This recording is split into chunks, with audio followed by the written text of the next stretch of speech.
Assalamualaikum warahmatullahi wabarakatuh. Saya Dinar Septian Islami Dina dari Program Studi Pendidikan Bahasa Inggris Fakultas Pedagogi dan Psikologi akan menjelaskan tentang fungsi dan kedudukan Pancasila bagi bangsa Indonesia. Sebelumnya, saya ingin mengucapkan banyak terima kasih kepada Bu Yuniar Mujiwati selaku dosen pengampu mata kuliah Pancasila. Baik, mari kita mulai penjelasan kali ini.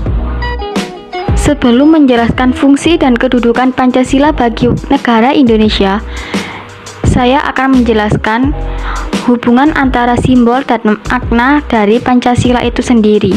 Setiap sila Pancasila juga memiliki simbol. Simbol-simbol itu juga memiliki arti. Yang pertama adalah bintang, yaitu simbol sila pertama Pancasila. Simbol bintang berwarna emas. Latar belakang bintang berwarna hitam. Simbol ini menjelaskan bahwa bintang menerangi malam yang gelap. Letak bintang sangat jauh sekali dengan tempat kita berada. Namun, cahaya bintang dapat kita rasakan hingga di mana tempat kita berada. Bintang digunakan simbol dalam sila pertama Pancasila, yaitu ketuhanan yang Maha Esa. Artinya, semua bangsa Indonesia mengakui adanya Tuhan. Indonesia adalah negara yang beragama. Nah, agama apa saja yang dianut oleh Indonesia? Yaitu Islam, Kristen atau Protestan, Hindu, Buddha, dan Konghucu. Yang kedua adalah rantai, yaitu simbol kedua sila Pancasila. Rantai ini berwarna kuning. Latar belakang rantai berwarna merah. Mata rantai ada yang berbentuk kotak, ada juga yang berbentuk bulat. Mata rantai ini bersatu membentuk lingkaran. Mata rantai yang kotak menggambarkan laki-laki, sedangkan yang bulat menggambarkan perempuan. Arti simbol rantai menjelaskan bahwa setiap manusia saling membutuhkan, sehingga disebut dengan makhluk sosial.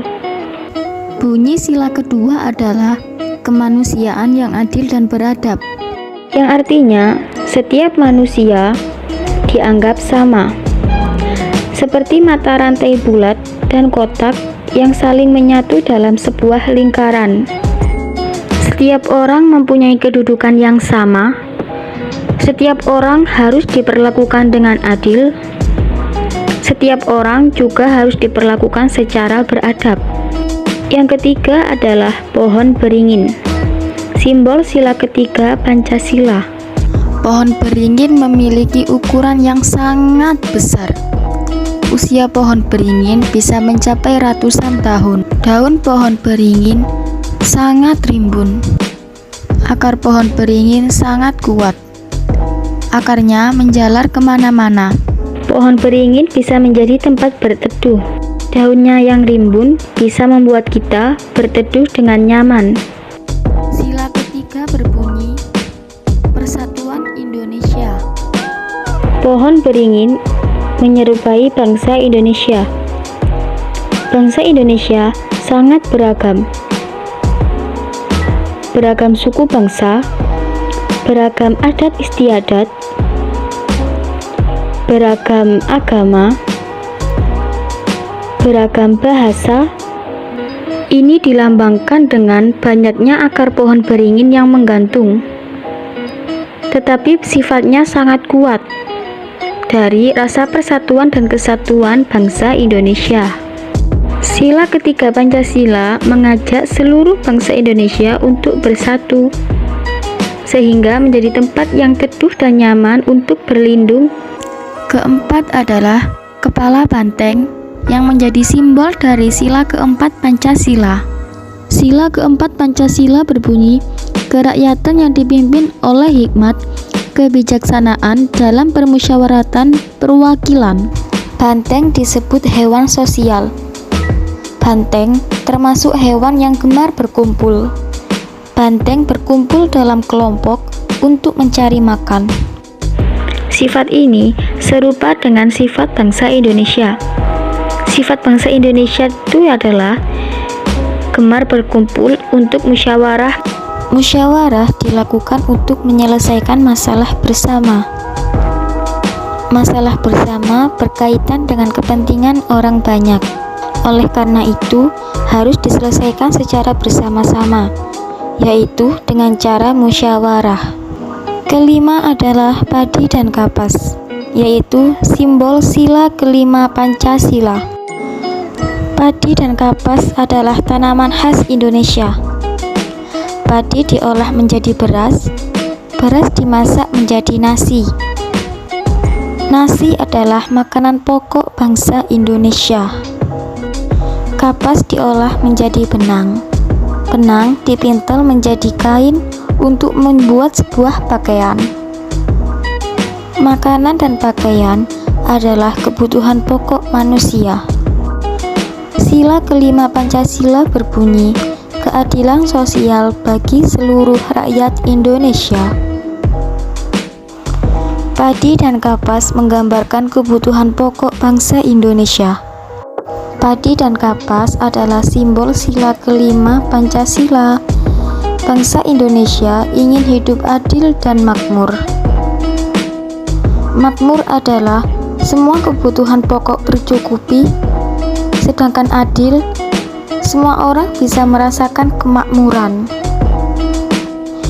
Hidup yang makmur dan adil menciptakan keadilan sosial.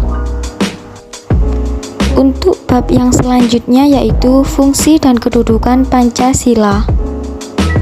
Pancasila adalah cerminan dari nilai-nilai adat istiadat dan pandangan hidup masyarakat Indonesia. Artinya, Pancasila tercipta dari pandangan hidup seluruh bangsa-bangsa yang ada di Indonesia. Kedudukan Pancasila adalah sebagai penyelenggara negara serta kehidupan berbangsa dan bernegara. Artinya, dengan adanya Pancasila, negara dan bangsa memiliki pedoman hidup. Pancasila sebagai dasar negara berarti Pancasila dijadikan dasar dalam berdirinya NKRI dan digunakan sebagai dasar dalam mengatur pemerintah negara. Sesuai dengan bunyi pembukaan UUD 1945 alinea keempat yang berbunyi, maka disusunlah kemerdekaan kebangsaan Indonesia itu dalam suatu Undang-Undang Dasar Negara Republik Indonesia yang terbentuk dalam suatu susunan negara Indonesia yang berkedaulatan rakyat dengan berdasarkan kepada. Sebagai dasar negara, Pancasila bersifat imperatif atau mengikat. Artinya, sebagai norma-norma hukum yang tidak boleh dilanggar, apabila melanggar akan dikenakan sanksi atau denda. Sanksi dapat berupa sanksi tertulis atau sanksi tidak tertulis. Setiap negara pasti memiliki dasar atau pondasi sebagai pijakan yang kokoh untuk dapat berdiri. Indonesia sebagai negara yang merdeka juga berdiri kokoh karena sebuah pondasi yang disebut Pancasila. Pancasila sebagai ideologi negara, yaitu kesatuan gagasan-gagasan dasar yang sistematis dan menyeluruh tentang manusia dengan kehidupannya baik individual maupun sosial dalam kehidupan kenegaraan sebagai ideologi negara. Pancasila sebagai ikatan budaya atau cultural bond. Menurut Alvan, kekuatan ideologi tergantung pada 3 dimensi, yaitu dimensi realita, dimensi idealis, dan dimensi fleksibilitas. Yang pertama yaitu dimensi realita adalah nilai-nilai dasar yang ada pada ideologi itu yang mencerminkan realita atau kenyataan yang hidup dalam masyarakat. Kedua, dimensi idealis adalah kadar atau kualitas ideologi yang terkandung dalam nilai dasar itu mampu memberikan harapan kepada masyarakat tentang masa depan yang lebih baik. Yang ketiga adalah dimensi fleksibilitas, yaitu Kemampuan ideologi dalam mempengaruhi dan menyesuaikan diri dengan perkembangan masyarakatnya. Pancasila sebagai sumber dari segala sumber hukum. Pancasila sebagai sumber hukum telah dinyatakan pada Ketetapan No. 20 MPRS 1966, Ketetapan MPR No. 5 MPR 1973, dan Ketetapan MPR Nomor 9 MPR 1978 yang menegaskan kedudukan Pancasila sebagai sumber dari segala sumber hukum di Indonesia. Artinya, peraturan perundang-undangan yang berlaku di Indonesia mulai dari Undang-Undang Dasar 1945, TAP MPR, Undang-Undang, Perpu, PP, Kepres, dan seluruh peraturan pelaksanaan yang lainnya harus bersumberkan pada Pancasila sebagai landasan hukumnya. Pancasila sebagai pandangan hidup bangsa Indonesia. Dalam hal ini, Pancasila digunakan sebagai petunjuk hidup sehari-hari atau aktivitas hidup di segala bidang. Tindakan perbuatan setiap warga negara Indonesia harus dilandasi dari semua sila. Pancasila karena Pancasila adalah satu kesatuan dan tidak dapat dipisahkan salah satu sama lain. Pancasila sebagai jiwa bangsa Indonesia.